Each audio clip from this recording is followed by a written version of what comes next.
Hello and welcome to the Boro Breakdown podcast with Jonny Bullock and my guest today, Dan Abrahams. Dan, thank you so much for joining me. How are you doing? Yeah, I'm really good. Thanks, Jonny. Really honoured to be here to speak to you today. So Dan, to give people a bit of a background, you're a sports psychologist. You have a really good podcast in the Sports Psych Show. You've worked with footballers, coaches, golfers. Yeah, I've got 4 books out as well in terms of Soccer Tough 2, Soccer Brain, and Golf Tough as Golf well. Yeah, tough. Yep. Golf Tough as well. Um, Firstly, when I was doing my research initially on you, when I initially found your podcast first, and then unraveled everything else, which maybe was a strange way to find you. I don't really know, but I heard you were a pro golfer, right? And then you've moved into sports psychology. So, one, how did you get into sports psychology, and two, stepping into football as well? Obviously, the emotional side of it must be huge and really a learning emotional experience. Yeah, sure. So, as you say, I was a professional golfer, and I would be, if I was to be 100% honest, I would say I wasn't a particularly successful one. I didn't win any money, which is when you're a professional, not a great mix.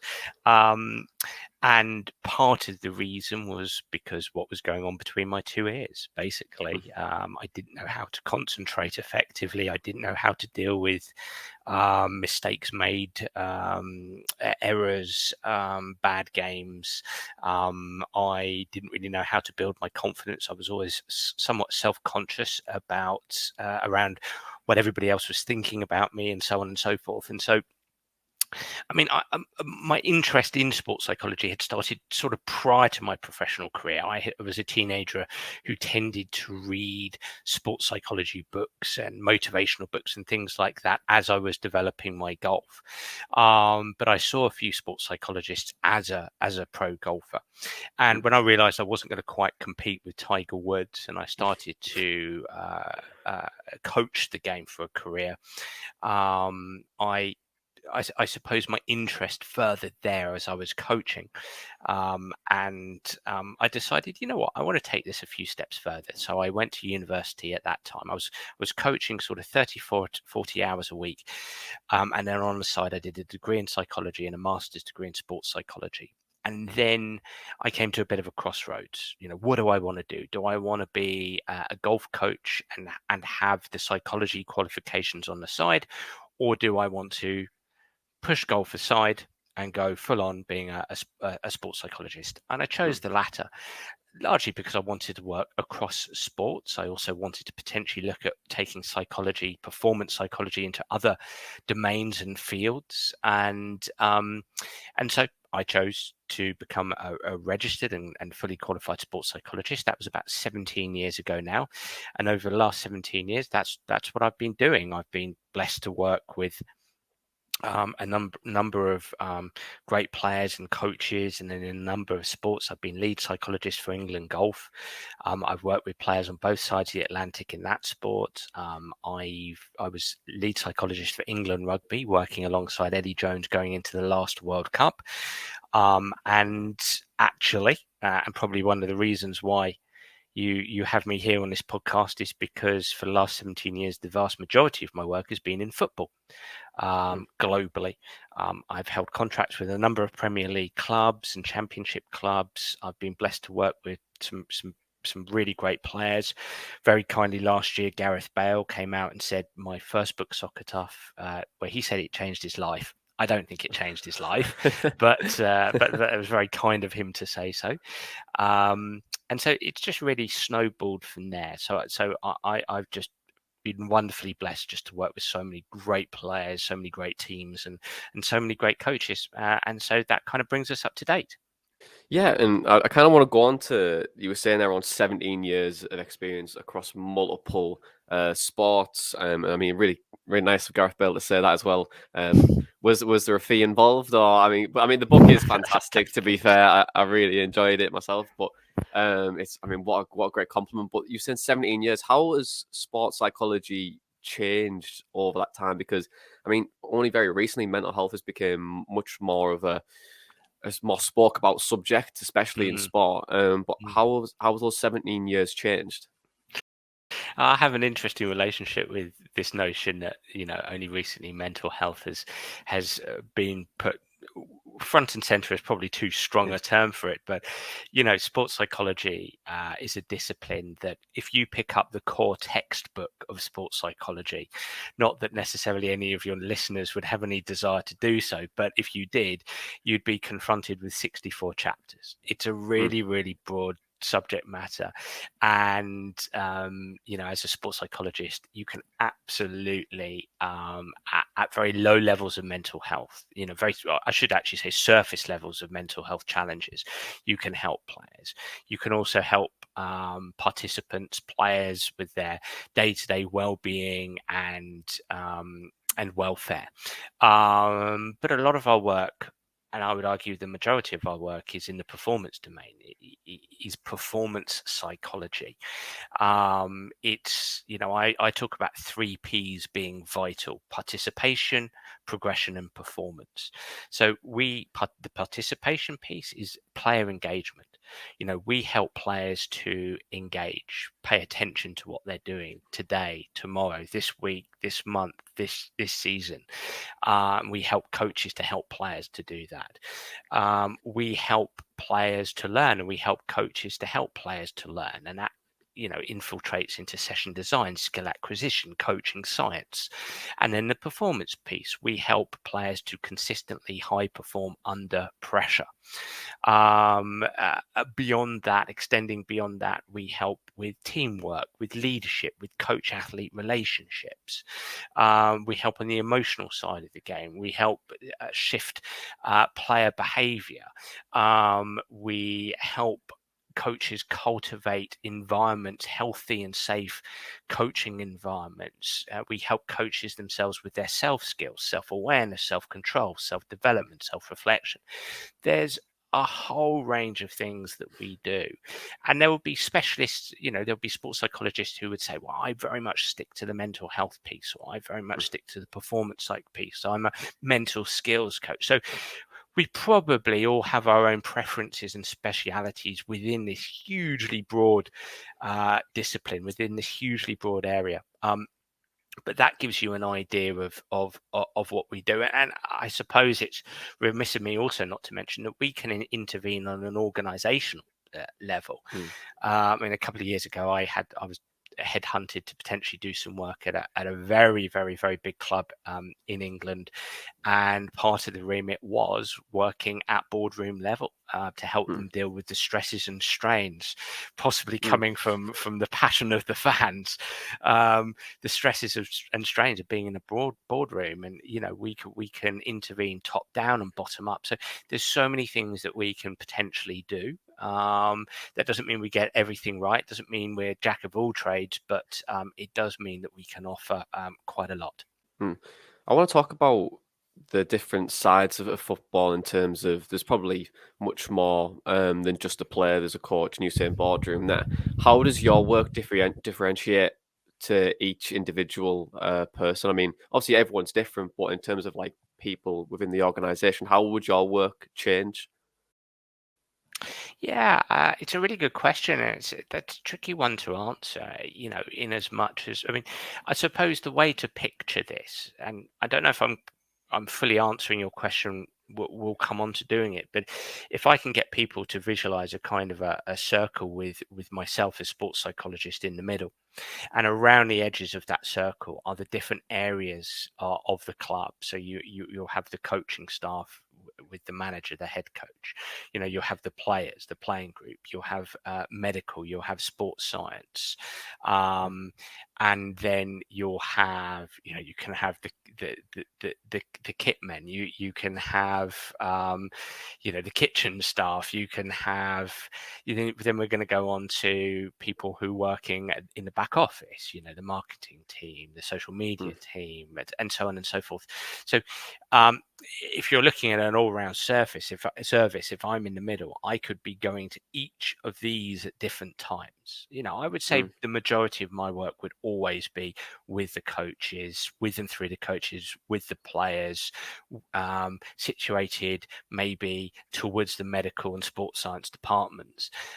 But I will be going to each of these areas within an organization and working with each one where appropriate. But it does depend on my remit, which will be sort of sorted out at the beginning of any kind of appointment. mm, In terms of how I deal with people individually, it just depends on what their role is.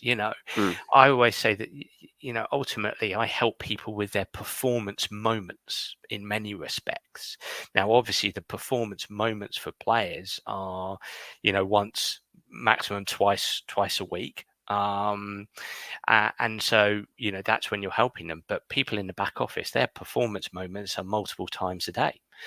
mm, Whether it's pitching, selling, whether it's meeting a deadline, and so on and so forth. So it's like, every listener, all those listening in will might want to think about themselves in the workplace and might want to think about the challenges that they face.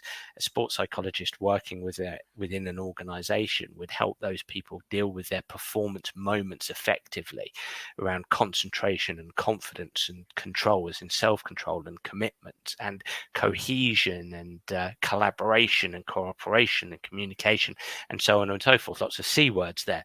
So it's difficult to say, well, I would work with this individual in this way, but as a broad brush statement, by and large, people are people. And we all have our performance moments, and it's striving to get the most from those performance moments. mm.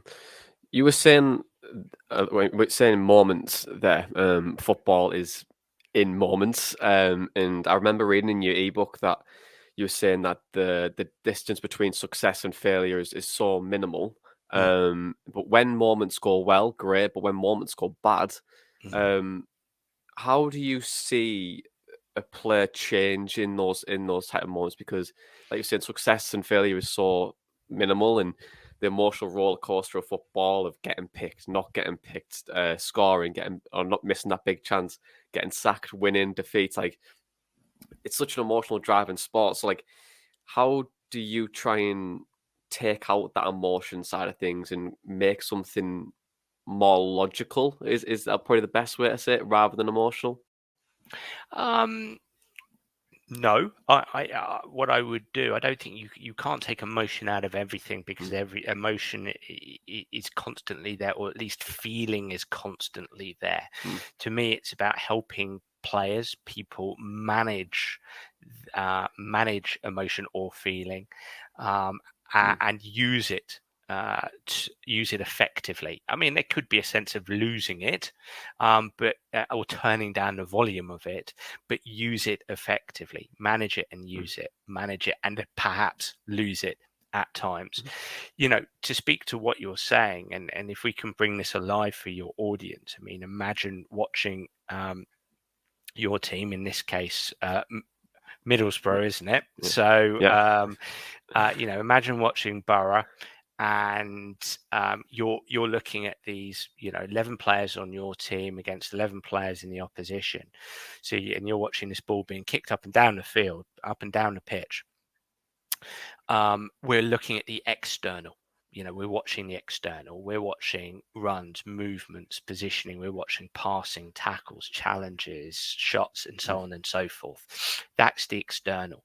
But what a lot of people don't always appreciate is that the internal is heavily influencing, is heavily mediating, is perhaps driving the external.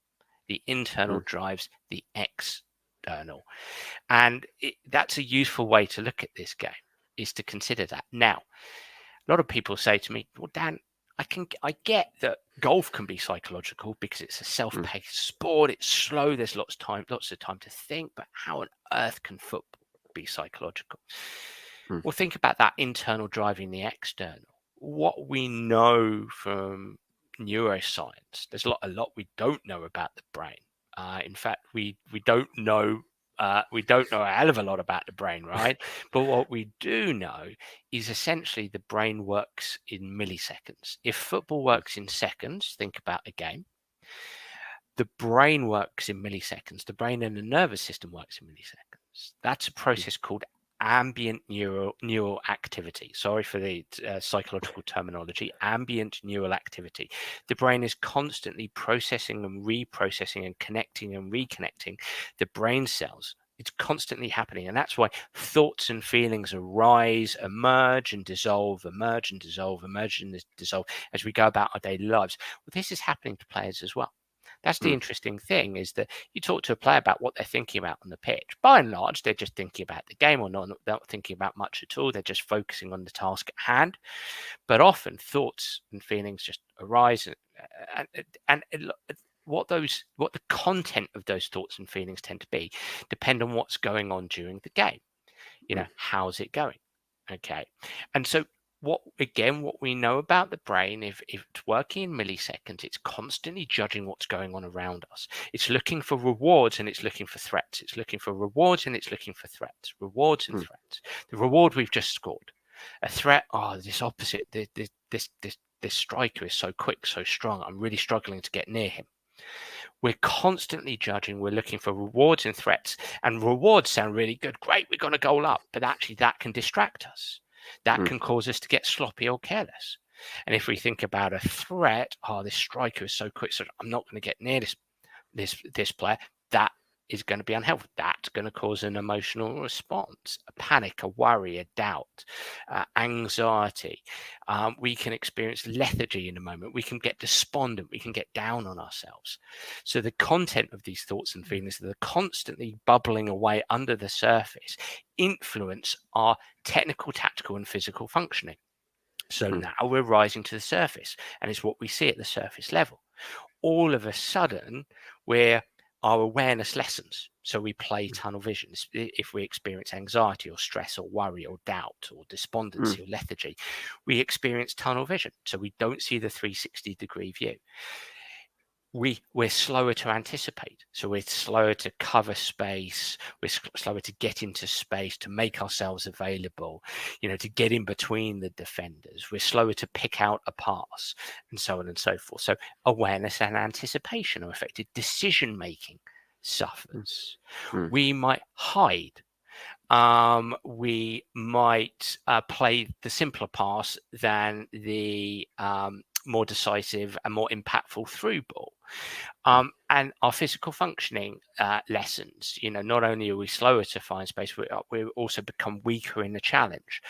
So there's so many things that are happening under the surface, under the bonnet, if you like, that are impacting what we're seeing at the surface level.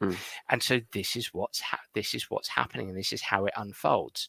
So how a player deals with not just what's going on around them, but what they're experiencing internally heavily influences their capacity to execute the actions, the performance actions and the responsibilities within their role.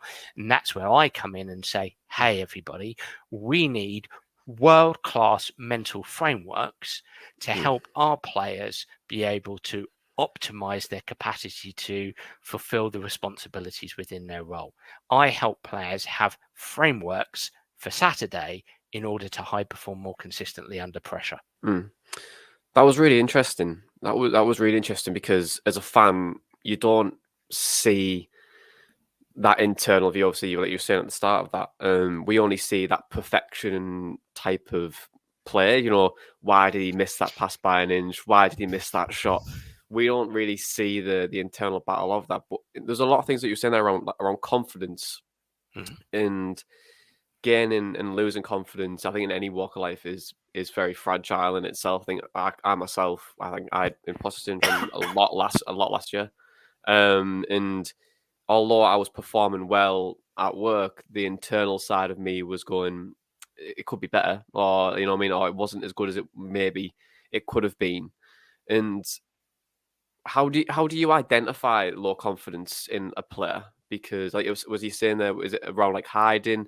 But how does that like fluctuate? Because it is so fragile. You're in an emotional driven sport. But how do you manage that as a psychologist? let's explore how one identifies that. I mean, Mm, one of the challenges you do have is that, and this is quite endemic within elite sport in general, not mm, just football, but it's very much a football thing as well, is there's historically you're very socialized in elite sport into this notion of toughness, and we can't mm, show any weakness, and there's often in these environments, Premier League, Championship, League One, League Two, and so on and so forth, there's very little room for vulnerability. There's very mm, little, and there's not the space necessarily given for players to say, "Hey, Gaffer, I'm not very confident at the moment." They're very scared and fearful, and that's understandably so, mm, because they'll feel they'll just be dropped, they'll be discarded. There's not a lot of space for vulnerability, for openness, for honesty. Now that's a topic in and of itself, and we can talk about that. Building an environment that creates space mm, for that. But that makes identifying low confidence a real challenge. mm, And absolutely, you could potentially see it through the behaviors of players, through at a very mm, basic level, mm, body language, but also what is that player doing? I think experienced coaches can see players mm, hiding. They can kind of get the feel that, yeah, that mm, player hid there. That player would normally show for it in that. Or that player, when they did show for it, it wasn't very decisive. It wasn't very dynamic. They really didn't get in front of that defender there, mm, hold him off, want to really be vocal and allowed to, almost begging to receive the ball. That's a confident player. And if mm, you've seen that historically and then you see something different, you can kind of identify that. mm, Often, though, in these environments, you're kind of taking a guess. You're kind of you're thinking, that striker hasn't scored for a bit, looks a little bit despondent on Saturday. I'm going to sidle up there and have a little bit of a conversation with that striker. Just open up. That he was in my presentation the other day. I gave him a mm, few ideas. Let's see what resonated with him. So you're looking for, if you're involved in it with a team, you're on site, you're present on location, you're kind of looking for pockets of conversations, to be able to talk about this stuff. And so that's the kind of the identification piece. And of course, a coach might come up mm, to me and say, "Hey, Jonny, right now, Jonny has no confidence at all. We've got to work with Jonny." mm, So there might be that element. Now, from there, there's multiple ways you can help a player mm, develop confidence. Whether that's through teaching them basic mental, and we can talk about this, whether it's the basics of mental skills, whether it's helping a coach create a session through their session mm, design that actually builds a player's confidence. You can do that as well. We can talk about that. But there are multiple ways in which you can build confidence.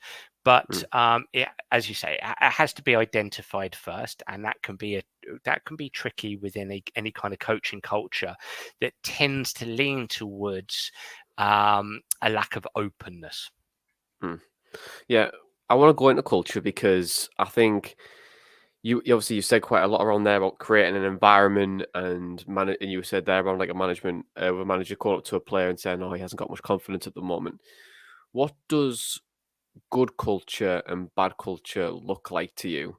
And then also, how would a manager go and create a good culture, like coming in from afar? He's noticed there's a bad culture at the club. How would he go in and look to try and change that? Um, Good culture and bad culture. A culture that helps, a culture that might hinder. I'm always reticent. Let's be clear.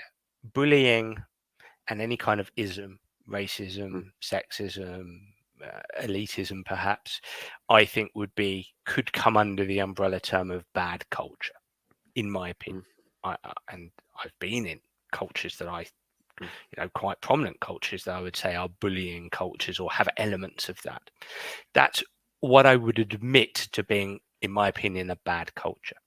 mm, By and large, I try to be empathetic with coaches because there's so many different ways to coach. There's not really one right way apart from, as I've mentioned, bullying and isms.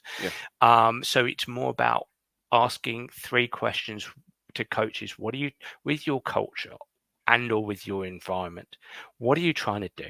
How are you trying to do it? Why are you doing it in this way? And maybe from there, what other ways are there to do this? How might you incorporate those ways? And why might these ways be better than the way you're doing it right now? So what, how, and why, I think, lie at the heart of critical thinking. And if I may say so, I'm not always convinced that critical thinking and the highest level of football go hand in hand. I think it's getting better, if I may be so bold to say. But historically, I've not always been convinced that, you know, it's been very much a culture that's, this is the way it's been done for many years. This is how we're going to continue to do it, if I may say so. Sorry, Dan. Why would you say that? Why would you say it hasn't really kicked on? Because I think that not always at the top of a coach's at the elite level, the coaches coming through, some of whom are fantastic coaches and wonderful people. But what's not always been at the top of coaches' wish list in terms of their development and education has been critical thinking.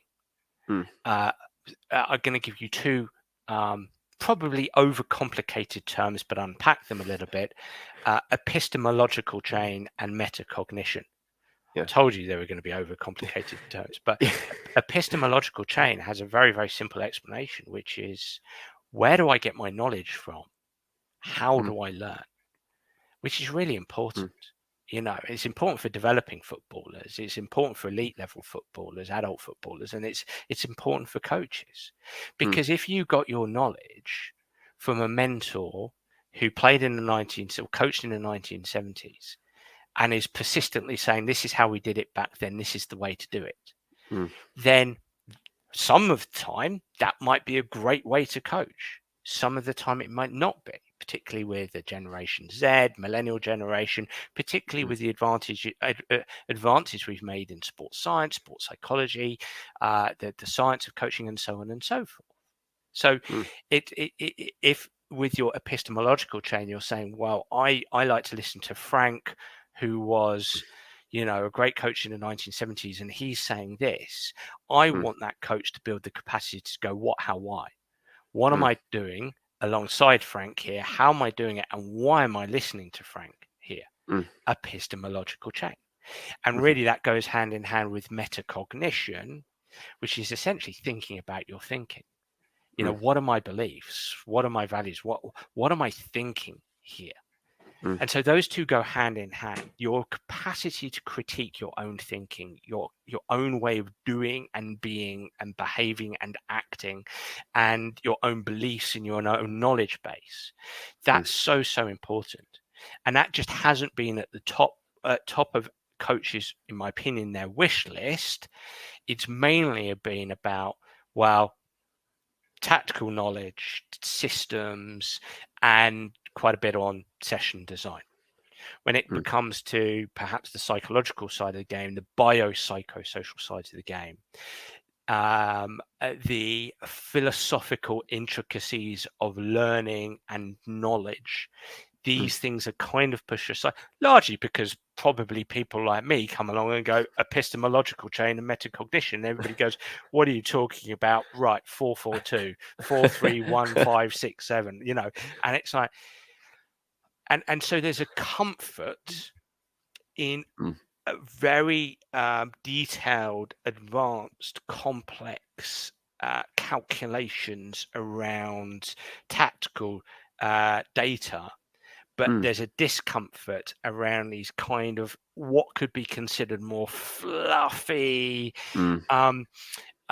educational sounding knowledge, learning philosophies, and mindset and mental concepts and constructs. And that's why is my very long-winded and somewhat in-depth reasoning as to why we haven't kicked on. Now, maybe it's incumbent on us to scaffold things down, make things simpler. Absolutely. But there's got to be a meeting in the middle, you know. And you know, you've got me on my soapbox here. I mean, I've sat before a game on the bench with a bunch of players and overheard a couple of them talking about, this was a few years ago, won't name names obviously or clubs, but you know, them talking, just done my UA, I'm just doing my UA4A, I was there the other week, this coaching stuff is so simple, isn't it? I can't wait to be a coach. It's so simple. You just think, man, coaching is to be a great coach, it's one of the toughest hobbies or professions that you can get involved with if you're willing, if you're ready to be good at it, or you have a will to be good at it. It's one of the easiest things to do if you don't care. You know, if you're just going to stand there with your mobile phone and let the kids kick the ball around, then it's easy. But it is brutally tough, and so look, that's why I would say there perhaps not every club, not every coach, I'm not saying that, but some haven't quite kicked on. And the sad thing is there's so much good stuff out there that they can do that can help, you know, organizations like Middlesbrough, you know, be the best that they can be, optimize player engagement, learning and performance. With that then, and I think what you're really saying is like reluctant to change. And there was something that you mentioned around, we've always done it this way. It kind of got me from thinking about Gary Neville, where he says, "Oh, this is the Manchester United way. Like this is how we've always done it. It's how Fergie did it." You know, and then obviously right now it feels like Man U are still stuck in that chain of not wanting to change because, you know, living on past histories. But this isn't a Man United podcast, so I won't go into that. But where do you think culture is started then? Because you obviously there's a coach and you've been working within organizations, there's players as well, but where do you think that culture is started? As in, sorry, not as in Manchester United's culture, but where is a culture at a club started? Yeah, exactly. Yeah, look, I think it's and just as a quick aside, I mean, I spent time working with Steve McLaren in the second stint at Derby, and obviously he was manager of Boro for quite some time, and you know, he used to regale me with stories of that Manchester United dressing room, you know, when he was Ferguson's main assistant and or head assistant, and you know, it's very much a player driven changing room there, with the likes of Roy Keane and Gary Neville and David Beckham, and maybe that's the Manchester United way, is something that's more player driven. But where does it start? I think it's a really interesting question that can't be answered succinctly. I think it can be started in different ways. I mean, one could instantly say, well, let me answer it this way. I would say, as a broad brush statement out there right now, you've got two different formulas. Okay. And that, I never like binary answers because things are more complex, but go with this. By and large, you've got manager driven cultures or organization driven cultures. I would argue right now that you take Brighton and Brentford, especially Brighton, that's an organization driven culture, in as much as we are going to set this up from an organization perspective. You know, so for instance, at Brighton, I'm going to say something that is true but isn't 100% accurate probably, but they've got something like 6 different departments, and those 6 different departments will always by and large stay the same. They're going to keep the same staff for, you know, until those staff leave. Nothing's changing. They bring in a manager or head coach who has to align themselves with those staff, and so the advantage of that and the strength of that is now we have a shared language, a common set of guiding principles, probably a common set of values and behaviors that are driving the day-to-day behaviors of both the coaching staff and the players. You know, culture is ultimately what we do and what we say. And so what they do and what they say becomes very, very consistent. Okay. Now, it's easy to put 2 and 2 together and say that's why they're in the Premier League, because they're doing that. But there's probably other examples of organisation-driven cultures who are less successful than Brighton. They just happen to do it very, very well, in my opinion. Could they do it better? Probably, possibly, who knows? But at the moment, it's going well. The other way is that, I suppose, Sir Alex Ferguson way, which is, hey, I'm the manager, I'm the leader, I'm the most important person here. I set the tone. Myself and my coaches, I and we set the tone here. We set the culture, at least around all of the football stuff. Now, that can have an advantage. Now, let me tell you where there's one advantage there, is that ultimately we do have to accept that some people are damn good at what they do, no matter what their job is. Okay. So you get someone like Sir Alex Ferguson, and he, by his own admission, would probably say, well, probably on the training ground, he wasn't the world's greatest coach. That's why he had Rene Mullenstein and Steve McClaren and other really, really good coaches, because Steve is a very, very good coach. But he had a set of principles that really worked for him and really helped Manchester United, obviously. Another example might be Mikel Arteta. Although Arsenal probably have a very good setup, by and large, it's come in, Mikel, and create a culture here. And he's, that started to work very well for him right now as we're speaking. So we can't get rid of ability and talent as a player, ability and talent as a manager. So maybe the problem with the organization-driven cultures, a weakness can be, well, we can't necessarily hire the most talented manager, because often the most talented managers, the unique, dynamic, compelling managers are the ones who go, no, I'm not fitting in with you, you fit in with me, I'm bringing my staff, that's how I'm going to roll. So that can be an advantage with having a manager-driven culture.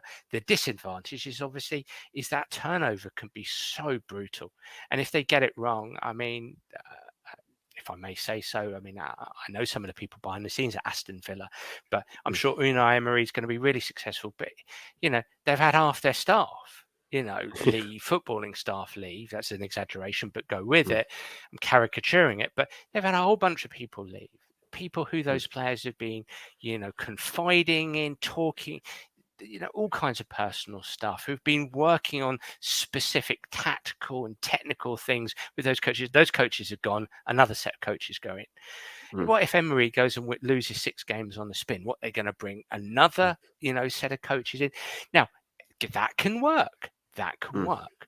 But that has its disadvantages. Last thing to say here is, one could argue, and it's an easy case study to pinpoint because it's so successful, and obviously it's underpinned by money and how comfortable we are with this money.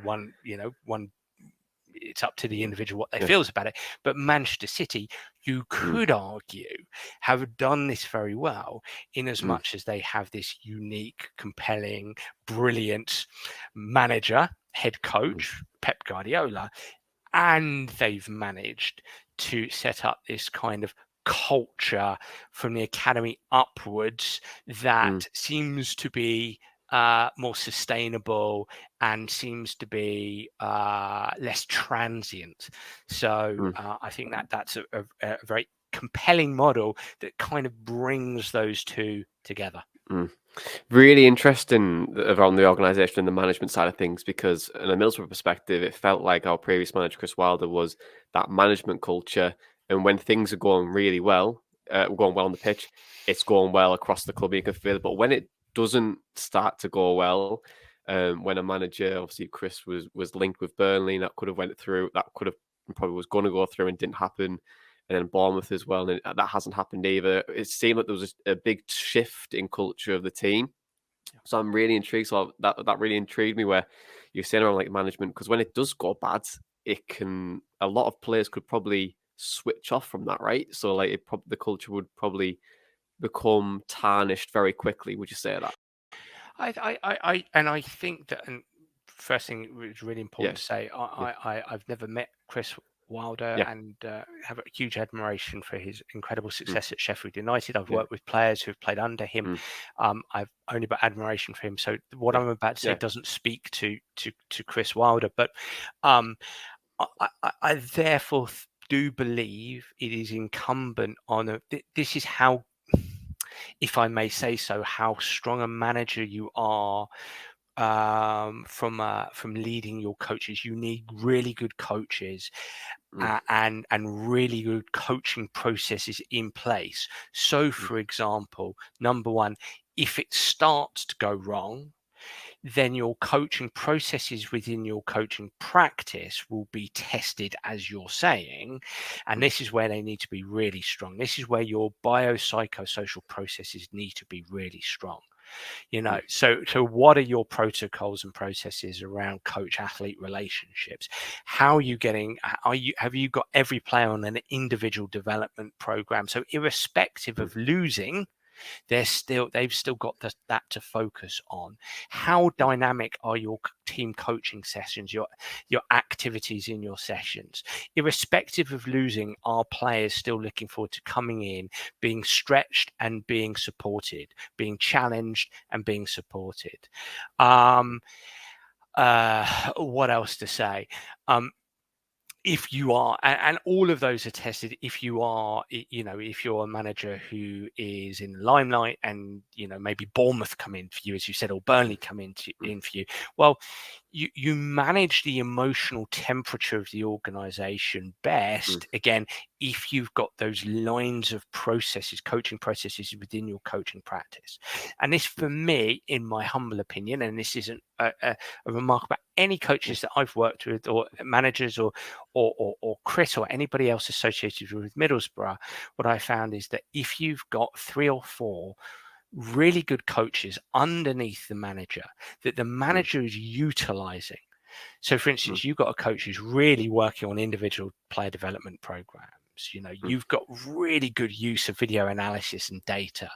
You know, deliberate practice is going on. You've got really robust session designs utilizing, you know, modern day learning principles such as desirable difficulties, challenge point, all the things we talk about on my podcast.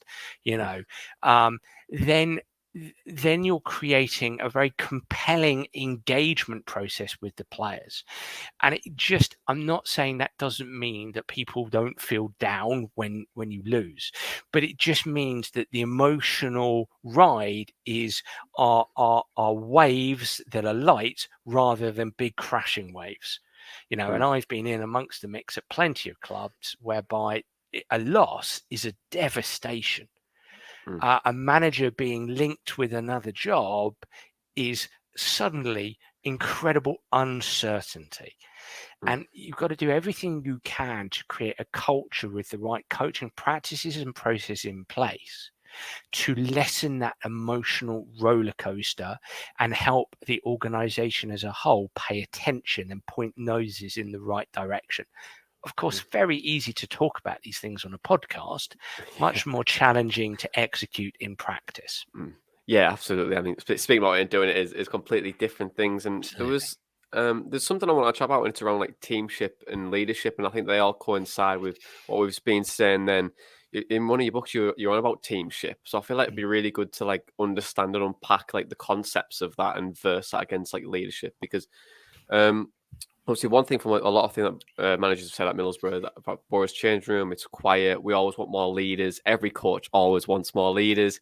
But how would you, to ask the question, teamship versus leadership, what is the concepts of teamship, and how does that differentiate from leadership? Well, I mean, I'll give you a non-academic definition. It's my personal definition. I think leaders influence, and I think teammates support. It's really as simple as that, because we've got to unpack some of these things in simple tones. Not everybody can influence. That's the reality of it. How do we influence in football? What is leadership in football? It's probably by action, by instruction, by energy. Probably those 3. Again, I'm not necessarily leaning on the leadership literature within sports psychology, but by action, by instruction, by energy. Not every leader who leads by action is going to be able to instruct. Not every player who instructs is going to energize. Not every player who energizes is necessarily a good instructor. Some are all three. That's pretty awesome, right? That to me is leadership from a player perspective. Now, people bemoan a lack of leaders, but then you look at their coaching practices and it's like, yeah, okay, so you're creating sessions. Your session design is basically, you put on a rondo, a keep ball, a small sided game, an 11v11, you do a little bit of pattern work, and then you go play. And it's like, well, where are the practices related to developing leaders? So I hear a lot of this. We haven't got leaders anymore these days. Generation Z, millennial generation, and I think it's every generation said these days there's no leaders, and yet you've got to have the capacity as a coach, and this comes back to coaching is hard and broad. You've got to have the capacity to inject your session design with leadership practices. Are you giving your leaders, the people you think can be leaders or improve their leadership, the opportunity to lead? And that can be as basic as giving them the chance to lead in team huddles, between activities, between sets and reps, in water breaks, day to day. It just doesn't happen. Players have a water break. There's so much I can say about water breaks around learning and leadership and teamwork, but it rarely happens, rarely utilized, or at least in my experience. So you've got to incorporate. I mean, for me, a leadership group, 4 or 5 players, should be an extension of your coaching staff in many respects. It's about giving them the opportunity to develop their competence around leadership. So they have to have skin in the game when it comes to tactics. They've got to have some kind of say, some kind of voice. And you've got to give them some kind of opportunity to drive home the main messages. So we've got to develop leaders. That's just, you can't just bemoan it. Oh, no leaders anymore. Come on, do better. The second thing then is teamwork. As you can see, this is 17 years of frustration boiling over it. Then teamwork. Okay, and that's not necessarily to influence, although teammates can influence. I understand that. But again, for me, teamwork needs to be injected into session design. And again, let's refer back to what I was saying. Huddles, for instance.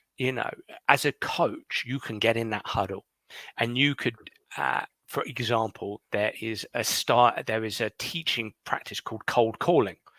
Okay, so I as a coach can go, hey, come on, Joe, give us some feedback there. What was good? Give me something that was good there. Joe, pick somebody, and Joe picks Fred, and then Fred picks Paul, and then Paul picks Peter, and so on and so forth. What are you doing? You're creating. Let's talk about teamwork being cooperation, collaboration, and communication. Okay. Well, sorry, I beg your pardon. Cooperation, coordination, and communication. All the C's in sports psychology. Cohesion as well. Task cohesion and social cohesion. What football's really good at doing is pre-season, let's go canoeing. Okay, let's go climb that rock over there. That's going to make us great teammates. Now, I'm not denying that a little bit of social cohesion isn't important. Great, brilliant. Let's go climb that rock over there. That looks like great fun, and so on and so forth. Let's get in that boat and let's do it together, and let's paddle down the stream. And some of that, might filter into getting to know each other and a bit of bond. Absolutely exists. No problem with that. What tends to be lacking is task cohesion.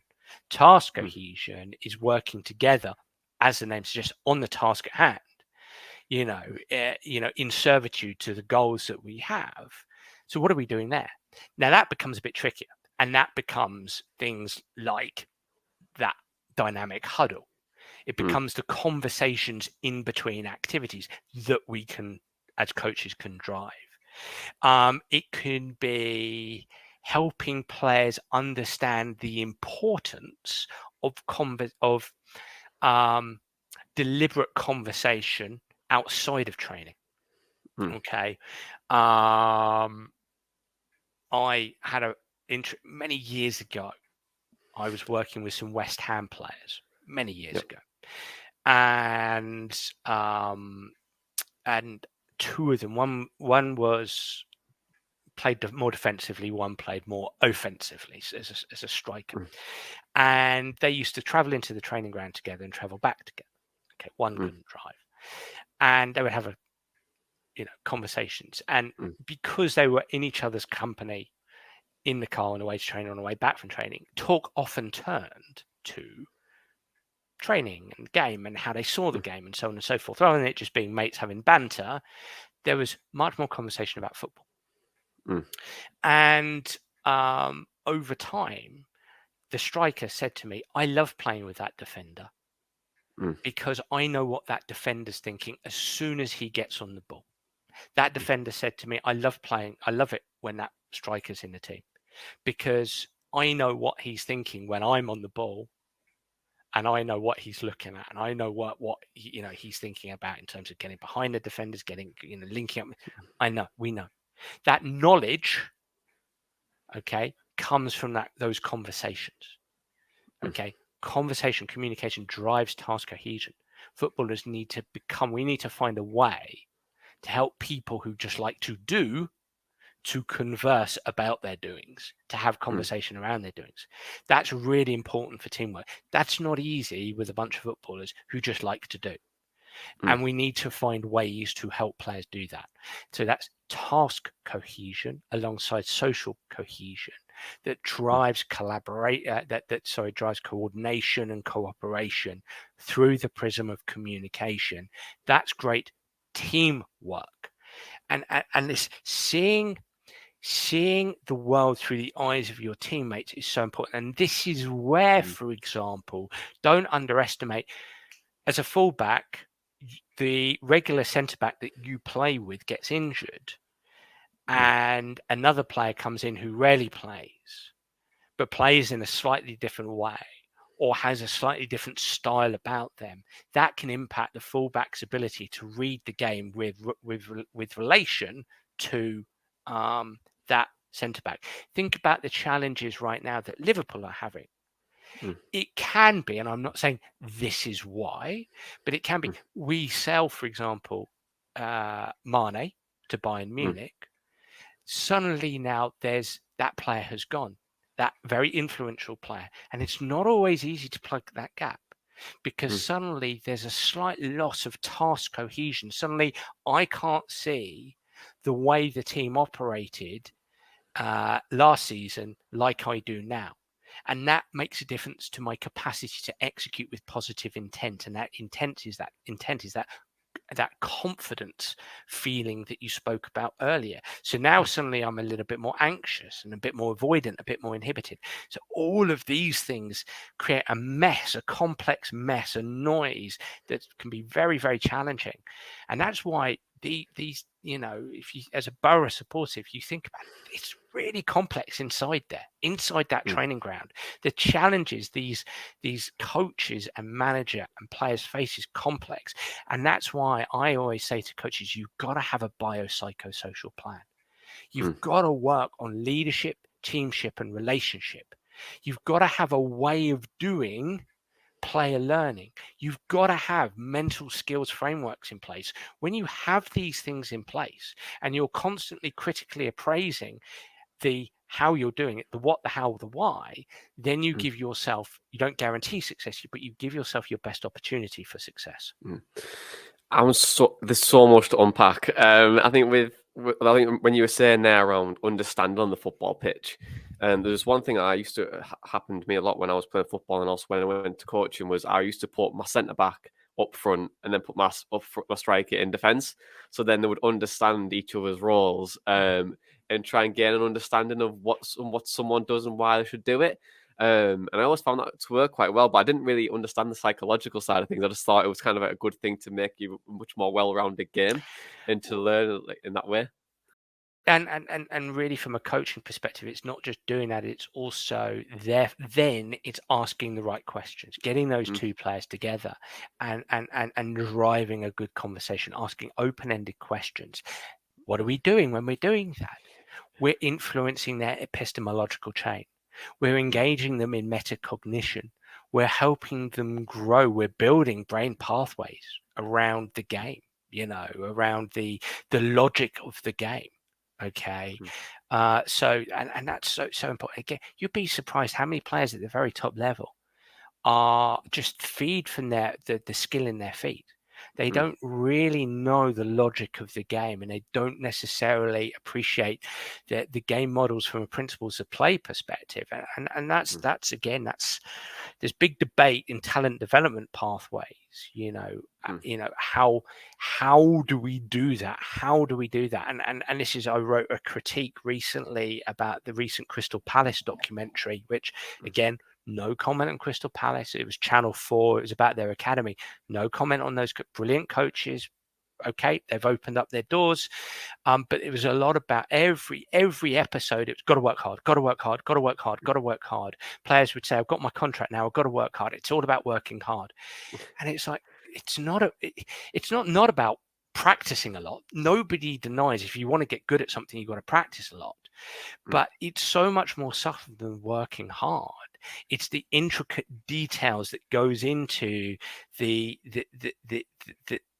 working hard that matters. Anyway, sorry, you'll get me on a different subject there. No, I mean, by all means, going for it. But I was going to say, like, around like the learning stuff, and we've said about culture and creating like a decent culture and how a good culture and bad culture might look.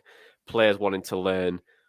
For you, if you're going into a club or working with an individual who wasn't wanting to work in that particular culture or willing to learn in a certain way, how would you deal with that? Because you've always you see it in the papers all the time, or someone's got a bad attitude, or someone's not willing to take stuff on board. He's half the player he used to be. He's arrogant, all that kind of stuff. Obviously that is outside field perspective, and they don't understand any of it. But how would you work with a more challenging player? Because obviously, as me as a coach, I've always tried different methods around asking them the question and making them the lead, rather than me giving them the instruction. So, like, how would you look to try and manage that? And I love what you've done there. And that would be my first portion. I'll take that. No, look, I think let me reference this first of all by saying that there were always going to be occasions, time, situation, context whereby a person, a player doesn't suit a particular club, organization, coaching culture. I'm not going to sit here and go, I've got the answers to everything and this is the way you need to. That's crazy stuff. I've been in enough. I've failed enough in my career. I've been in enough coaching cultures to understand these places are very complex, and also these places are very complicated, and human beings are very complex, and sometimes it is really challenging to help a player. And there's certainly some I've been engaged in clubs, and some players I've just they haven't warmed to me, or I've said the wrong thing at the wrong time, or Dan, you've got big eyebrows, I don't like you anymore, or there's all kinds of things. But that's part of being a human being. We have to accept that. However, I always say to coaches, and I include me in on that one, I'm a psychological coach, we have to be as open as we can. We have to seek we have to be as no stone left unturned as we can possibly be, as much as our context possibly allows. Okay. And at the very elite level, that might be, you might not have that long with a player who I don't think a player is difficult, although I understand behaviors can appear to be difficult. Players are people, and people have typical behavioral patterns. There's a name for that. It's called personality. And that player who might be seen as difficult to coach, if we're going to use that word, might be just somebody who is low agreeable. For instance, there's 5 personality traits: openness, conscientiousness, extroversion, agreeableness, and neuroticism. Low agreeable people, players, tend to like their own counsel. They tend to be disagreeable. And so how would you do that? I love your solution, and I've talked to coaches about this plenty of times in the past, is to be more autonomy supportive in that situation. Be inquisitive, be curious. Okay, all right. So you don't feel my solution is the right way. Okay. So tell me about your solution within our game model. Talk to me about how you want to do this. Okay. And look, I get you might walk into Spurs and Antonio Conte might say, you're crazy, you can't do that. Again, that's would be his style of coaching. Or Jose Mourinho would say, no way, crazy, you can't let that hierarchical leadership slip. That's fine. That's the way they like to lead, and that's no problem. However, there may be ways to help this person and to coach this person. And I think that if you're being autonomy supportive and you're letting that player lead, you can write down what they're talking about. You can negotiate with that player. You could, if you've got a strong game model with specific principles of play, why you're doing what you're doing, width, depth, etc., stuff that I'm not that akin to when it comes to being a sports psychologist. I would say that as long as you give them a voice, you let them be heard, you start to work on the things that maybe they want to work with, but chip away at helping them understand why your way, their way might be better, might work better for them. It just might. So experiment with that. But they're also, give them a chance, give them a voice, give them an opportunity to practice that, support that, and keep questioning, and potentially keep coming back to the way you want to coach, and the actions, the responsibilities you want them, the solutions that you've got for them. Keep coming back to that. Keep making suggestions. If you've got the time to do that. So that's a potential way to deal with that kind of player. But the reality of coaching is players are people, and thoughts, feelings, emotions, sensations, and behaviors happen to people. They don't do these things on purpose. Okay, I'm on the more introverted side of the introversion extroversion dimension. I don't do that on purpose. That's my nervous system. It gets exhausted in social situations. I don't do that on purpose, right? People who are low agreeable partly because of their genetics and partly because of the interaction between their genetic and their early life experiences. They don't do these things on purpose, okay? So that would be a sympathetic eye on human behavior. It's whether a coach wants to align themselves with that sympathy, or whether they say, hey, this is my culture, this is my coaching practice, this is the way we do it here. There's no negotiation. I could unpack a lot of the personality types that we'd see in leadership. Obviously, you've got the colour side of things, like the red, green, blue, yellow, and we could go a lot into that. I know exactly. We don't like that. No, traits, not types. Traits, not types. Things like, look, I'm not here to. If you love MBTI, Myers-Briggs, or you're talking about the DISC model, which is not gold standard in personality. Personality is done in traits, not types. But I can understand why these things can be seen as useful for coaches. So I just want to say that. Yeah. No, so I was going to say around the individuals are different. So my point was going to be around differentiate around you people, and how a certain individual can work better with a different individual, and then also how we can combine relationships off the base of that. I've got 2 final questions for you, because I feel like we would definitely need a part 2, because I could talk to you for absolute hours and just unpick your brain. But we speak a lot, and then this might be a throwaway term or whatever now, but why we do things. And when I'm coaching, I would say, why do you think we should play the ball down the line? Or why should we do a combination play? Or in the business term of why is my goal to be a head of media, or why do I do what I do? So I want to ask, what is Dan Abrahams' why, and why do you do what you do? Um, I think a combination of things. I think I enjoy helping people, but I'm also really curious and interested. I think if I was to be 100% honest with myself, that curiosity derives from the failure to make it as a golfer. Mm, I just, some people I used to play with would laugh and say, Dan, you were never going to make it to the very top level. And I think they were right. I think there has to be an athleticism, hand-eye coordination, if you want to use that term, to put it very simply.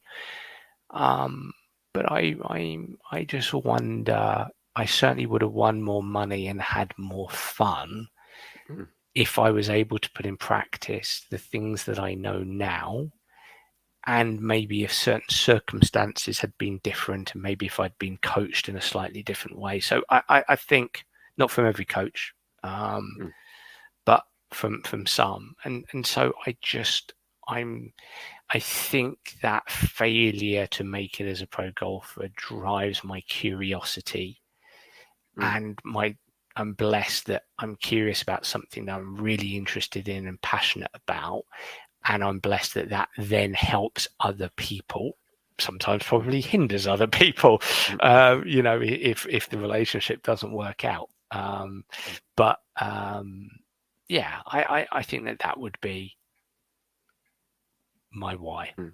Okay, that's a really good why, to be honest. If you saw fully invested, I can tell from just speaking to you, you love what you do, Mm. and I can see the growth of what you're looking to do and where you thought your goal will be. I think I can just see that, and I could unpack that more, but I'm not going to. But my final question is: if someone's starting out or wanting to learn more about sports psychology, and understanding people, what is like a one book or recommendation that you would recommend to someone who's listening? And you can use your own podcast here as well. I won't not let you use it and give that a push as well. But what's one recommendation you would suggest? I think my podcast is great, not because I'm a particularly great host, but because I have great guests. And Mm, I think there's going to be some episodes where some people listening in would say, "Whoa, that was a deep dive," you know.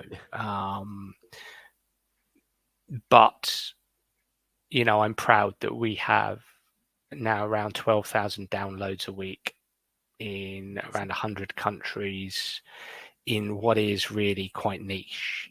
I'm mm, never going to compete with Jake Humphrey and Damien, because ultimately they get superstars on, and Jake is Jake.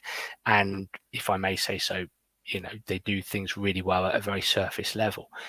But if you want a deeper dive, I'm there speaking to the world's leading academics and sports psychology practitioners, and also others involved in sports, mm, and rarely coaches, actually, because I do sometimes think that you talk to a manager and they say things and it's not always what goes on behind the scenes. I'm more interested in those who really dig into the theory and the applied work, and so if you're really interested in sports psychology, I think my podcast is a really good starting point. Again, not because I'm particularly Michael Parkinson-esque, but because I've got great guests.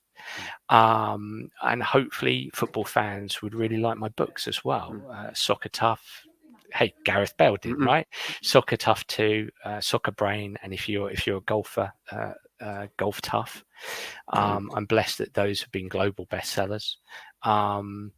So for me, if I was to be a little bit selfish, they're a great first port of call if you're a football fan and are curious to look beyond the surface level and the external. So if I may say so, I'll answer it like that. yeah. Okay. Well, where can they find you, Dan? Social media, your website. Where can they get your podcast? Sure. So website is danabrahams.com. The podcast is the Sports Psych Show.